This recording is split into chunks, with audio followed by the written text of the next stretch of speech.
That last chapter was quite intriguing, wasn't it?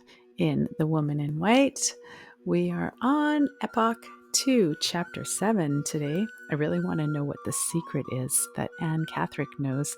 The secret that is driving Sir Percival Glyde to try to chase her down all across the country to put her back into an insane asylum. But she said she was dying, so that actually reduces her fear of her tormentor. What's going to happen? Let's read Chapter 7. Chapter 7, June 19th. The events of yesterday warned me to be ready sooner or later to meet the worst. Today is not yet at an end, and the worst has come. Judging by the closest calculation of time that Laura and I could make, we arrived at the conclusion that Anne Catherick must have appeared at the boathouse at 2:30 on the afternoon of yesterday. I accordingly arranged that Laura should just show herself at the luncheon table today, and should then slip out at the first opportunity, leaving me behind to preserve appearances and to follow her as soon as I could safely do so.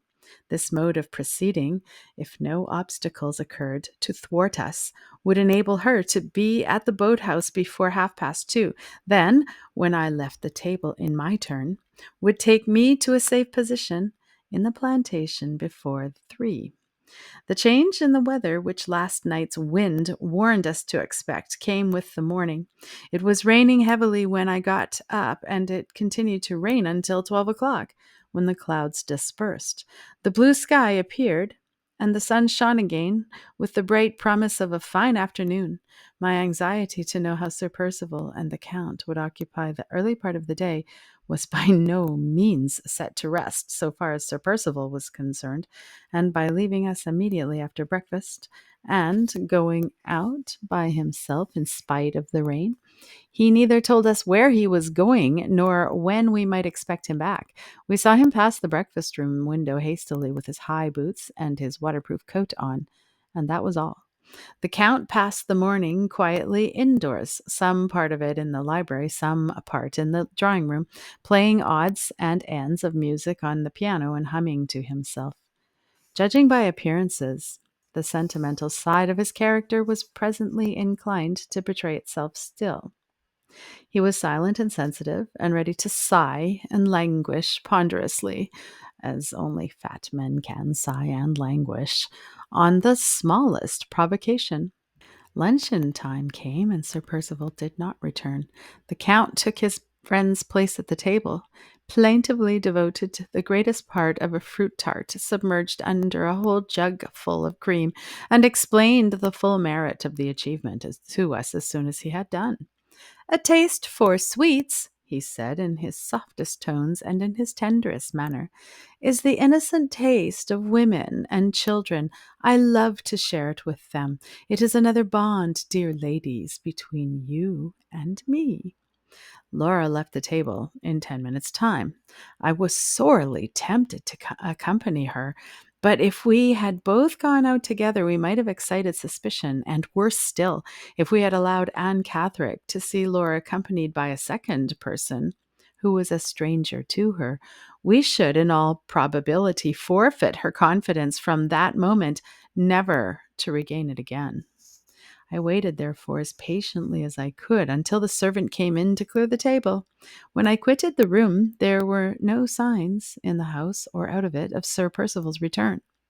I left the Count with a piece of sugar between his lips, and the vicious cockatoo scrambling up his waistcoat to get at it, while Madame Fosco, sitting opposite to her husband, watched the proceedings of his bird and himself as attentively as if she had never seen anything of the sort before in her life.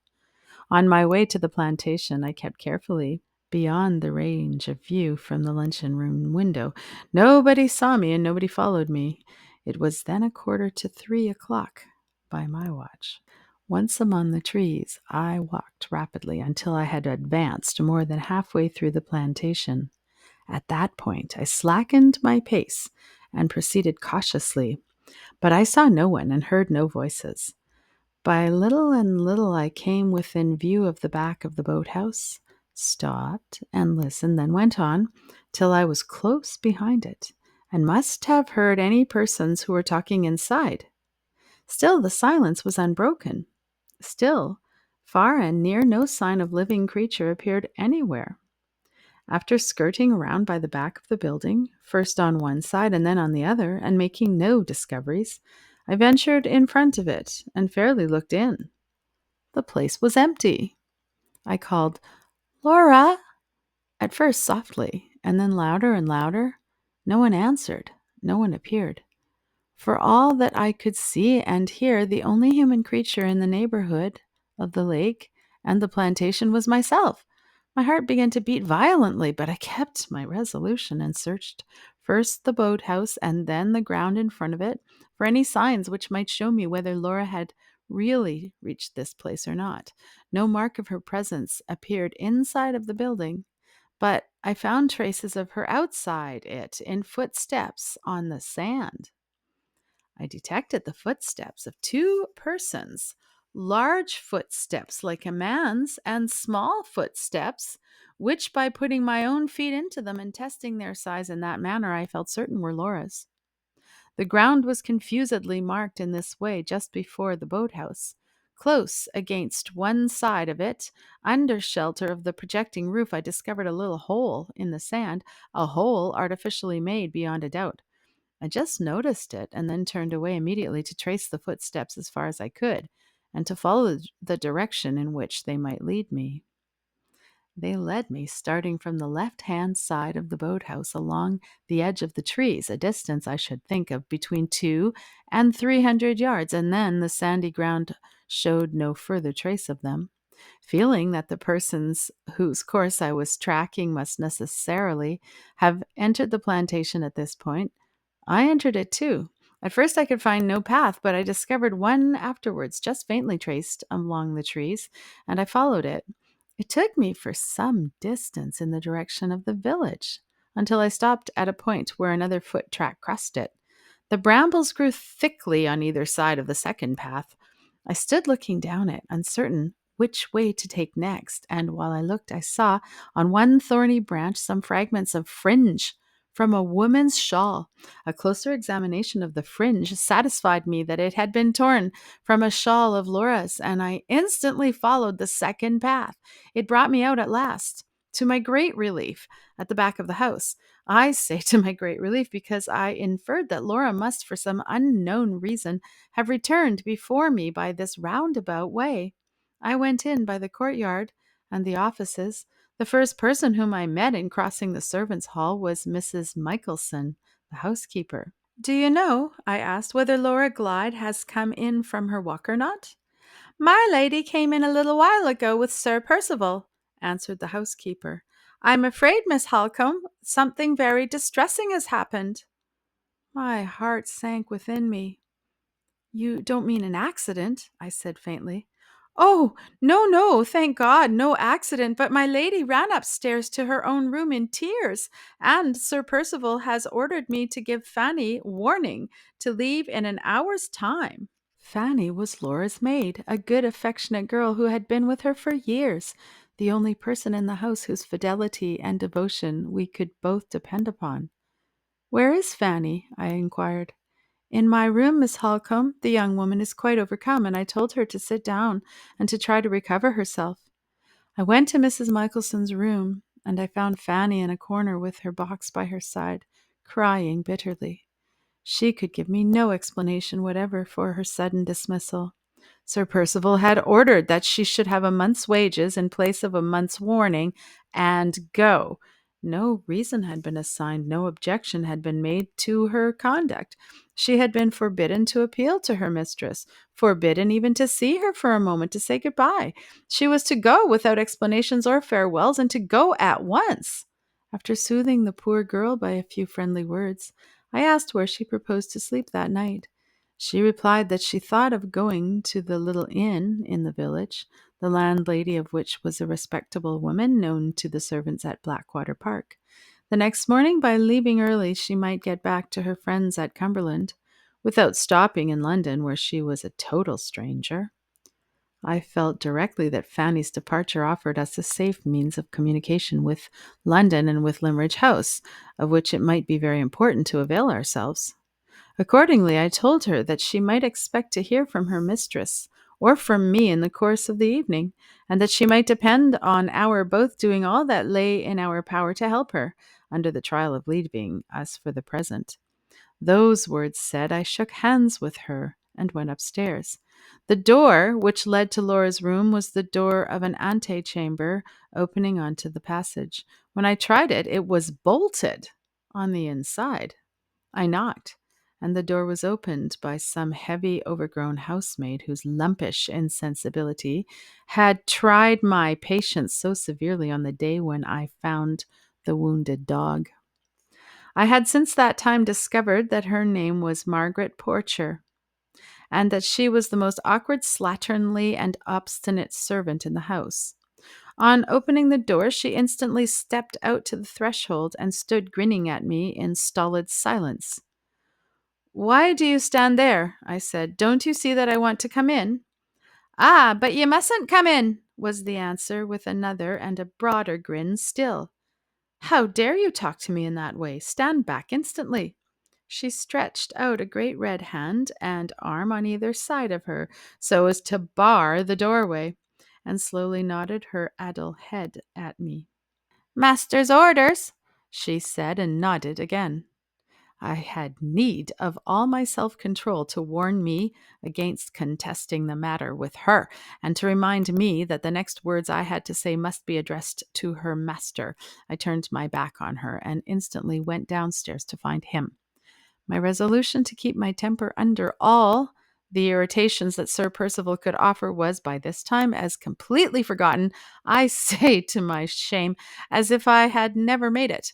It did me good after all I had suffered and suppressed in that house. It actually did me good to feel how angry I was.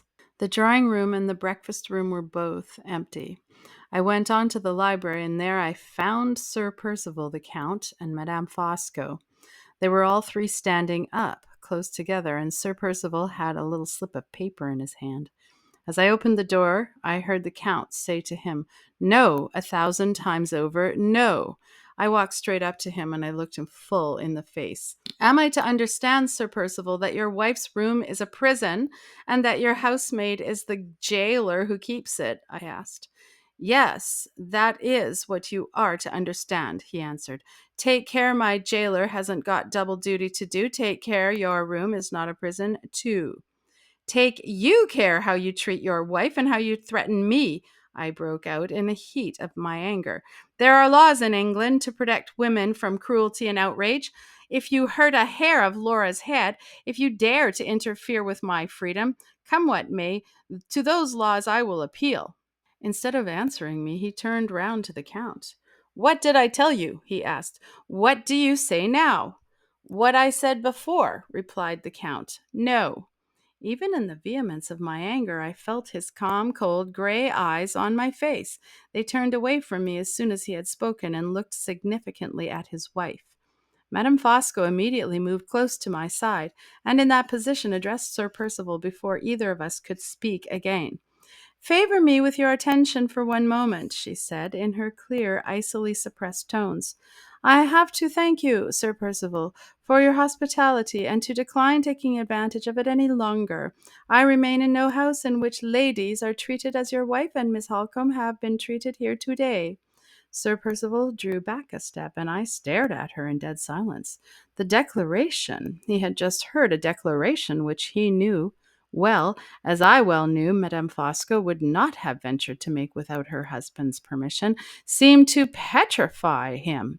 With surprise, the Count stood by and looked at his wife with the most enthusiastic admiration. "She is sublime," he said to himself.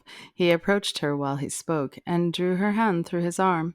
"I am at your service, Eleanor," he went on, with quiet dignity that I had never noticed in him before, "and at Miss Holcombe's service, if she will honor me by accepting all the assistance I can offer her." "Damn it! What do you mean?" cried Sir Percival, as the Count quietly moved away with his wife to the door. At other times I mean what I say, but at this time I mean what my wife says, replied the impenetrable Italian. We have changed places, Percival, for once, and Madame Fosco's opinion is mine. Sir Percival crumpled up the paper in his hand and pushed past the Count with another oath, and stood between him and the door. Have your own way, he said, with baffled rage in his low, half-whispering tone. Have your own way, and see what comes of it. With those words he left the room. Madame Fosco stared inquiringly at her husband. He has gone away very suddenly, she said. What does it mean? It means that you and I together have brought the worst-tempered man in all England to his senses, answered the Count. It means, Miss Holcombe, that Lady Glyde is relieved from a gross indignity, and you from the repetition of an unpardonable insult. Suffer me to express my admiration of your conduct and your courage at this very trying moment. Sincere admiration, suggested Madame Fosco. Sincere admiration, echoed the Count. I had no longer the strength of my first angry resistance to outrage and injury to support me. My heartsick anxiety to see Laura, my sense of my own helpless ignorance of what had happened at the boathouse pressed on me with an intolerable weight. I tried to keep up appearances by speaking to the Count and his wife in the tone which they had chosen to adopt in speaking to me, but the words faded on my lips. My breath came short and thick. My eyes looked longingly in silence at the door. The Count, understanding my anxiety, opened it, went out, and pulled it after him. At that same time, Sir Percival's heavy step descended the stairs. I heard them whispering together outside, while Madame Fosco was assuring me in her calmest and most conventional manner that she rejoiced for all our sakes that Sir Percival's conduct had not obliged her husband and herself to leave Blackwater Park. Before she had done speaking, the whispering ceased. The door opened, and the Count looked in. Miss Holcombe, he said, I am happy to inform you that Lady Glyde is mistress again in her own house. I thought it might be more agreeable to you to hear this change for the better from me rather than from Sir Percival, and I have therefore expressly returned to mention it. Admirable delicacy, said Madame Fosco, paying back her husband's tribute of admiration with the Count's own coin, in the Count's own manner. He smiled and bowed as if he had received a formal compliment from a polite stranger, and drew back to let me pass out first. Sir Percival was standing in the hall. As I hurried to the stairs, I heard him call impatiently to the Count to come out of the library. What are you waiting there for? He said. I want to speak to you. And I want to think a little by myself, replied the other. Wait till later, Percival. Wait till later. Neither he nor his friend said any more. I gained the top of the stairs and ran along the passage. In my haste and my agitation, I left the door of the antechamber open, but I closed the door of the bedroom in the moment I was inside. Laura, who was sitting alone at the far end of the room, her arms resting wearily on the table and her face hidden in her hands, she started up with a cry of delight when she saw me. How did you get here? She asked. Who gave you leave? Not Sir Percival. In my overpowering anxiety to hear what she had to tell me, I could not answer her. I could only put questions on my side. Laura's eagerness to know what had passed downstairs proved, however, too strong to be resisted. She persistently repeated her inquiries. The Count, of course, I answered impatiently, whose influence in the house. She stopped me with a gesture of disgust. Don't speak of him, she cried. The Count is the vilest creature breathing. The Count is a miserable spy. Before we could either of us say another word, we were alarmed by a soft knocking at the door of the bedroom. I had not yet sat down, and I went first to see who it was. When I opened the door, Madame Fosco confronted me with my handkerchief in her hand. You dropped this downstairs, Miss Holcombe, she said, and I thought I should bring it to you as I was passing by to my own room. Her face, naturally pale, had turned to such a ghastly whiteness that I stared at the sight of it. Her hands, so sure and steady in all other times, trembled violently. Her eyes looked wolfishly past me through the open door and fixed on Laura. She had been listening before she knocked. I saw it in her white face. I saw it in her trembling hands. I saw it in her look at Laura. After waiting an instant, she turned from me in silence and slowly walked away. I closed the door again. Oh, Laura, Laura, we shall both rue the day when you called the Count a spy. You would have called him so yourself, Marian, if you had known what I know. Anne Catherick was right. There was a third person watching us in the plantation yesterday, and that third person— Are you sure it was the Count? I am absolutely certain. He was Sir Percival's spy. He was Sir Percival's informer. He set Sir Percival watching and waiting all the morning through for Anne Catherick and for me. Is Anne found? Did you see her at the lake? No. She has saved herself by keeping away from this place. When I got to the boathouse, no one was there. Yes? Yes? I went in and sat waiting for a few minutes, but my restlessness made me get up again and walk about a little. As I passed out, I saw some marks on the sand close under the front of the boathouse. I stooped down to examine them, and I discovered a word written in large letters on the sand. The word was "Look." And you scraped away the sand and dug a hollow place in it. How do you know that, Marian? I saw the hollow place myself when I followed you to the boathouse. Go on, go on. Yes, I scraped away the sand on the surface, and in a little while I came to the strip of paper hidden beneath, which had writing on it. The writing was signed with Anne Catherick's initials. Where is it? Sir Percival has taken it from me. Can you remember what the writing was? Do you think that you can repeat it to me? In substance, I can, Marian. It was very short. You would have remembered it word for word. Try to tell me what the substance was before we go any further. She complied. I write the lines down here exactly as she repeated them to me. They ran thus: I was seen without you yesterday by a tall, stout man, and had to run to save myself. He was not quick enough on his feet to follow me, and he lost me among the trees. I dare not risk coming back here today at the same time. I write this to hide it in the sand at 6 in the morning to tell you so. When we speak next of your wicked husband's secret, we must speak safely or not at all. Try to have patience. I promise you shall see me again, and that soon. A.C. The reference to the tall, stout man, the terms of which Laura was certain that she had repeated to me correctly, left no doubt as to who the intruder had been. I called to mind that I had told Sir Percival in the Count's presence the day before that Laura had gone to the boathouse to look for her brooch.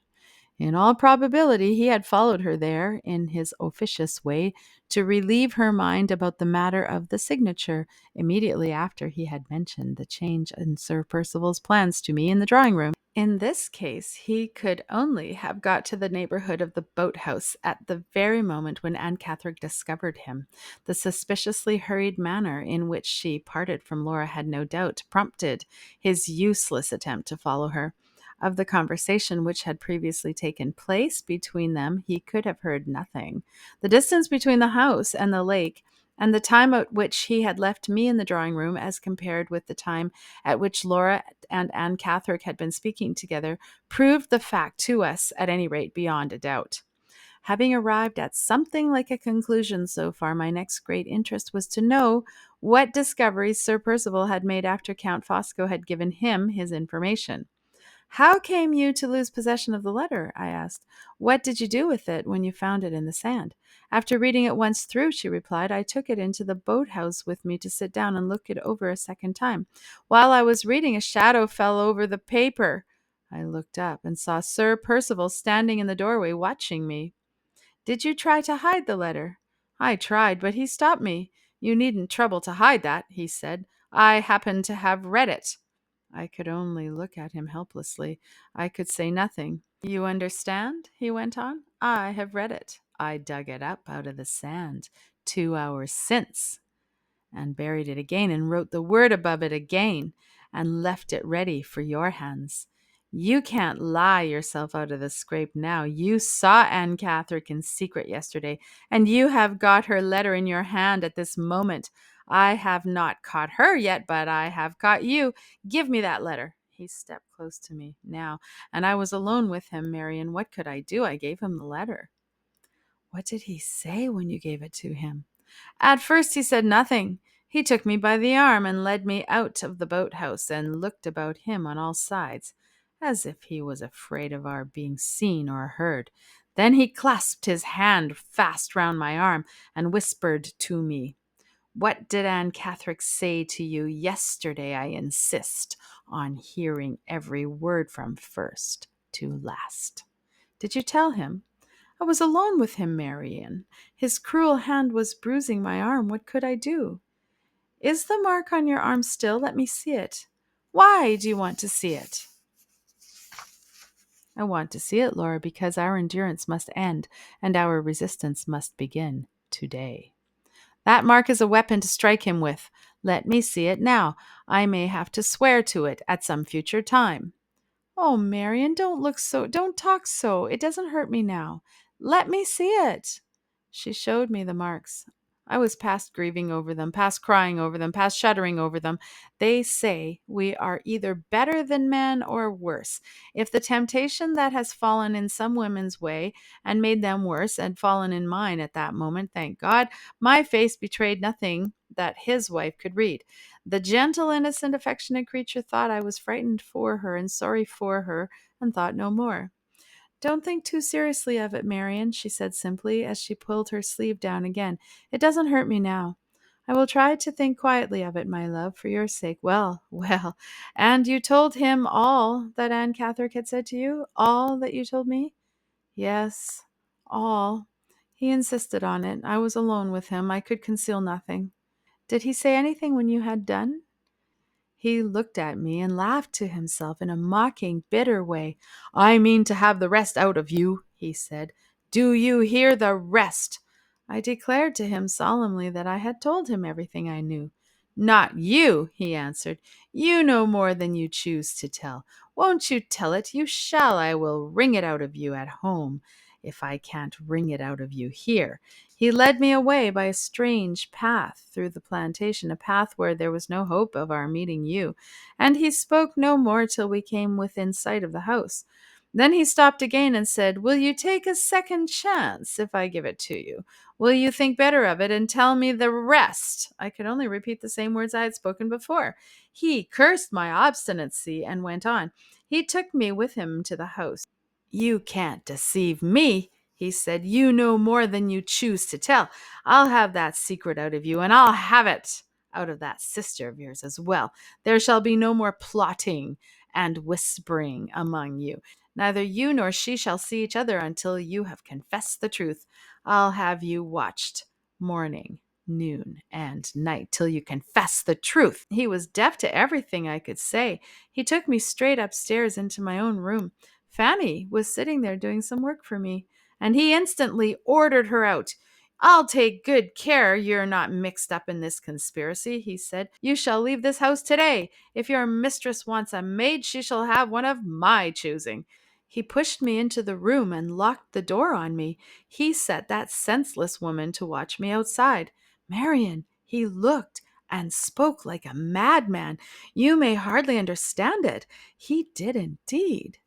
I do understand it, Laura. He is mad, mad with the terrors of a guilty conscience. Every word you have said makes me positively certain that when Anne Catherick left you yesterday, you were on the eve of discovering a secret which might have been your vile husband's ruin, and he thinks you have discovered it. Nothing you can say or do will quiet that guilty distrust and convince his false nature of your truth. I don't say this, my love, to alarm you. I say it to open your eyes to your position and to convince you that the urgent necessity of letting me act as best I can for your protection while the chance is our own. Count Fosco's interference has secured me access to you today, but he may withdraw that interference tomorrow.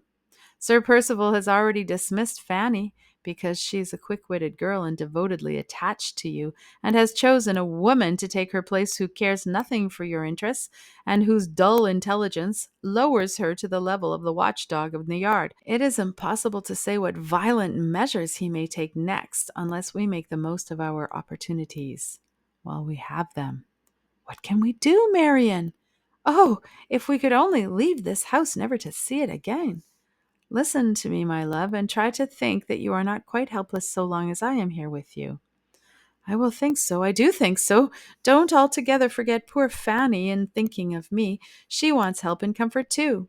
I will not forget her. I saw her before I came here, and I have arranged to communicate with her tonight. Letters are not safe to the post bag at Blackwater Park, and I shall have two to write today in your interest, which must pass through no hands but Fanny's. What letters? I mean to write first, Laura, to Mr. Gilmore's partner, who has offered to help us in any fresh emergency. Little as I know of the law, I am certain that it can protect a woman from such treatment that ruffian has inflicted on you today. I will go into no details about Anne Catherick because I have no certain information to give, but the lawyer shall know of those bruises on your arm and of the violence offered to you in this room. He shall before I rest tonight. But think of the exposure, Marian. I am calculating on the exposure. Sir Percival has more to dread from it than you have. The prospect of an exposure may bring him to terms when nothing else will. I rose as I spoke, but Laura entreated me not to leave her. You will drive him to desperation, she said, and increase our danger tenfold. I felt the truth, the disheartening truth of those words, but I could not bring myself plainly to acknowledge it to her. In our dreadful position, there was no help and no hope for us but in risking the worst. I said so in guarded terms. She sighed bitterly, but did not consent to the matter. She only asked about the second letter that I had proposed writing. To whom was it to be addressed? To Mr. Fairley. I said, your uncle is your nearest male relative and the head of the family. He must and shall interfere. Laura shook her head sorrowfully. Yes, yes, I went on. Your uncle is a weak, foolish, selfish, worldly man, I know, but he is not Sir Percival Glyde, and he has no such friend about him as Count Fosco. I expect nothing from his kindness or his tenderness of feeling towards you or towards me, but he will do anything to pamper his own indolence and to secure his own quiet. Let me only persuade him that his interference at this moment will save him inevitable trouble and wretchedness and responsibility hereafter, and he will bestir himself for his own sake. I know how to deal with him, Laura. I have had some practice. If you could only prevail on him to let me go back to Limmeridge for a little while and stay there quietly with you, Marian, I should almost be happy again, as I was before I was married. These words set me thinking in a new direction. Would it be possible to place Sir Percival between the two alternatives of either exposing himself to the scandal of legal interference on his wife's behalf, or of allowing her to be quietly separated from him for a time under the pretext of a visit to her uncle's house? And could he, in this case, be reckoned on as likely to accept the last resource? It was doubtful. More than doubtful. And yet, hopeless as the experiment seemed, surely it was worth trying. I resolved to try it in sheer despair of knowing what better to do. Your uncle shall know the wish you have just expressed, I said, and I will ask the lawyer's advice on the subject as well. Good may come of it, and will come of it, I hope. Saying that, I rose again, and again Laura tried to make me resume my seat. Don't leave me, she said uneasily. My desk is on the table. You can write here. It tried me to the quick to refuse her, even in her own interests, but we had been too long shut up alone together already. Our chance of seeing each other again might entirely depend upon our not exciting any fresh suspicions. It was full time to show myself quietly and unconcernedly among the wretches who were at that very moment perhaps thinking of us and talking of us downstairs. I explained the miserable necessity to Laura, and prevailed on her to recognize it as I did. I will come back again, love, in an hour or less, I said. The worst of it is over for today. Keep yourself quiet and fear nothing. Is the key in the door, Marian? Can I lock it on the inside? Yes, here is the key. Lock the door and open it to nobody until I come upstairs again. I kissed her and left her. It was a relief to me as I walked away to hear the key turned in the lock and to know that the door was at her own command. End of chapter 7.